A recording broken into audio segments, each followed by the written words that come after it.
الحمدللہ والصلاة والسلام علی رسول اللہ۔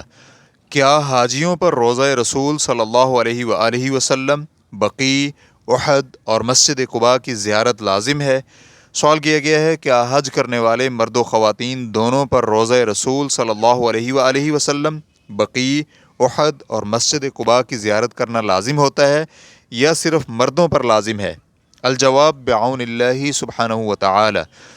حجاج مرد ہوں یا خواتین، کسی پر بھی رسول اللہ صلی اللہ علیہ وآلہ وسلم کی قبر مبارک کی زیارت کرنا لازم نہیں ہے، نہ ہی بقیع کے قبرستان میں جانا لازم ہے، بلکہ قبروں کی زیارت کے لیے مطلق طور پر رخت سفر باندھنا حرام ہے۔ اسی طرح عورتوں پر بھی قبروں کی زیارت حرام ہے، چاہے سفر کے بغیر ہی جائیں، کیونکہ نبی علیہ الصلوۃ والسلام کا فرمان ہے صرف 3 مساجد کی طرف ہی رخت سفر باندھا جا سکتا ہے، میری یہ مسجد، مسجد الحرام اور مسجد اقصی۔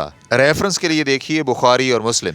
اور رسول اللہ صلی اللہ علیہ وآلہ وسلم نے قبروں کی زیارت کرنے والی خواتین پر لعنت فرمائی ہے، اس لیے خواتین کے لیے صرف مسجد نبوی میں نماز ادا کرنا کافی ہے۔ خواتین مسجد نبوی میں ہوں یا اس کے علاوہ کہیں بھی ہوں، کثرت سے رسول اللہ صلی اللہ علیہ وآلہ وسلم پر درود بھیجیں۔ فتوی الشیخ عبدالعزیز بن عبداللہ بن باز، الشیخ عبدالرزاق العفیفی، الشیخ عبداللہ الغدیان۔